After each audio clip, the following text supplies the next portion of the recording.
नमस्कार दोस्तों, मैं doctor Shikha Pawar, Sarvodaya hospital research centre के आईसीयू की डायरेक्टर। तो yes, we are in middle of a major pandemic in the world और आज हम बात करेंगे केस फेटेलिटी रेट के बारे में, जो क्योंकि मेन क्वेश्चन आ रहा है कि इंडिया की डेथ्स कहाँ है, where are the deaths. India में केसेस तो हो रहे हैं, हमारे 7 मिलियन के ऊपर केसेस हो गए हैं, लेकिन जो डेथ्स हैं वो सिर्फ हमारी 1 लाख के अराउंड डेथ्स हुई हैं। तो जो हमारा केस फेटेलिटी रेट है वो काफी लो है। अगर आप बाकी कंट्रीज की कंपैरिजन में देखेंगे तो वो सिर्फ 1.8 है। तो वेयर आर द डेथ्स। तो सबसे पहले ये जानते हैं कि केस फेटेलिटी रेट होता क्या है। देखिए, केस फेटेलिटी रेट किसी भी बीमारी की मारक क्षमता को कैलकुलेट करता है। मतलब अगर वो बीमारी होती है तो उसमें से कितने लोगों की डेथ होती है। लेकिन एक ऑनगोइंग पेंडेमिक में बड़ा मुश्किल है ये प्रिडिक्ट करना कि कितनी डेथ्स होंगी। तो इसमें क्या करते हैं कि हम लोग एक स्पेसिफाइड पीरियड ऑफ टाइम में डेथ्स को कैलकुलेट किया जाता है। अगर मेरे को आज की डेथ्स निकालनी है तो मैं वो नंबर ऑफ डेज माइनस कर दूंगी जितने में एवरेज डेथ हो रही है। So case fatality rate is the number of deaths which are occurring in a specified period of time. अब जैसे ये कार्टून हम देखते हैं, इसमें जो रेड वाले हैं वो सारी डेथ्स हैं, जो पेशेंट जिनकी डेथ हो चुकी है तो वो है। तो जो हो चुकी है वो निकालना इजी है, लेकिन जो ब्लू वाले हैं वो अभी उनका रिजल्ट अभी आया नहीं है। अभी या तो बीमार है या फिर वो उसमें से कुछ ठीक हो गए और कुछ बीमार हैं। तो ये ऑनगोइंग में डेटा कलेक्ट करना थोड़ा मुश्किल होता है। तो ये होता है केस फेटेलिटी रेट। तो अब देखते हैं पूरे वर्ल्ड के सीएफआर को, हम देखते हैं कि कैसा है जो, और हम लोगों का कम है। जब इटली में जब पेंडेमिक आया था तो हम लोग बहुत डरे हुए थे, बिकॉज उनका जो केस फेटेलिटी रेट है वो बहुत हाई था, 13%। और अमेरिका का जो सीएफआर है वो हमसे दुगना है, 3%। तो ये भी देखते हैं कंट्रीज में हमारा डिफरेंस क्यों आ रहा है। अगर मैं कहूँ हम इटली से कंपेयर करें, जो इटली की पॉपुलेशन है वो पॉपुलेशन है एजिंग पॉपुलेशन, एवरेज पॉपुलेशन, और इंडिया की जो पॉपुलेशन है वो है यंग पॉपुलेशन। तो हमारी जो मीडियन पॉपुलेशन है वो 25-27 साल की है, इटली की पॉपुलेशन 45 ईयर्स की है। तो इस ऑब्वियसली हमने देखा कि जो एजिंग पॉपुलेशन है उसमें डेथ ज्यादा हो रही है। जो हमारा डेटा आया कल भी उसमें यही आया, एजिंग पॉपुलेशन में हमारे यहाँ भी डेथ्स हैं।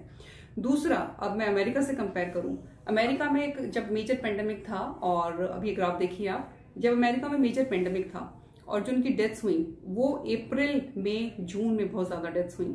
ये जो आप देख रहे हैं कि अप्रैल में वहां पर 2 से 3 हजार डेथ्स मतलब डेली हो रही थी, 2 to 2.5 थाउजेंड।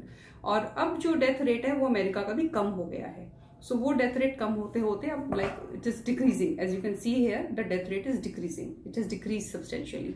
तो हम लोग तो इस वक्त लॉकडाउन में थे, तो हमारे केसेस जो हैं वो लेट हुए हैं और इसलिए, और हमारा डेथ रेट कम है बिकॉज जो विरुलेंस है वो वायरस की कम हो गई है।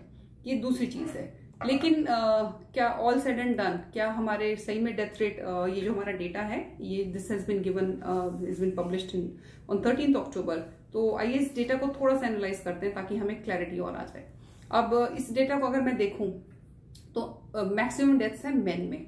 सो फीमेल्स में इनहेरेंट टी सेल इम्यूनिटी है जो प्रोटेक्ट कर रही है। एंड फीमेल्स में मैंने जो मेरे आईसीयू में मैं जाती हूँ आईसीयू में, मतलब अगर 19 पेशेंट है तो उसमें से 2 या 3 फीमेल पेशेंट होती हैं, बाकी मतलब जनरली मेन आर देयर।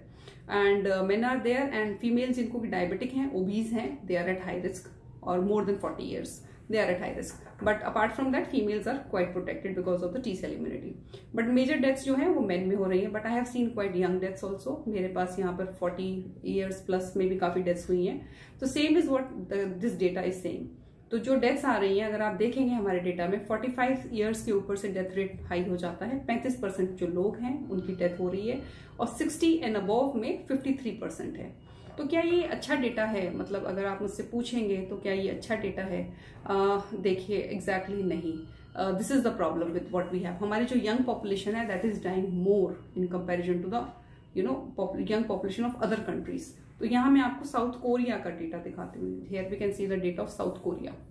सो ये देखिए साउथ कोरिया में जो डेथ्स हैं, जो 80% प्लस की पॉपुलेशन है उसमें अगर हमारे सिर्फ 4% लोग बीमार होते हैं, लेकिन जो डेथ्स हैं वो है उसमें अराउंड 50%।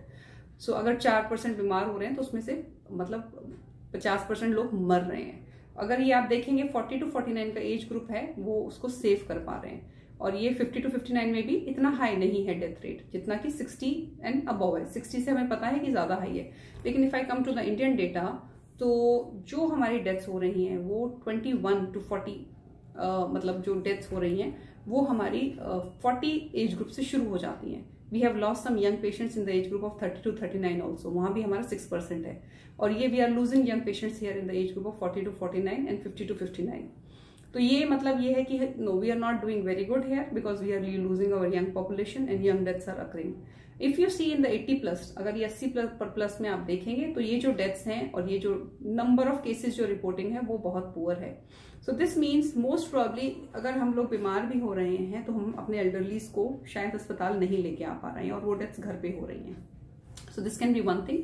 और बट हमारी जो ये देखिए इस पॉपुलेशन में डेथ्स नहीं है, हमारी जो हमारी मैक्सिमम डेथ्स हैं वो हमारी 40, 50 और 60 to 70 के एज ग्रुप में है। So this is the reality and I don't think so we are doing very good because we are losing our young population.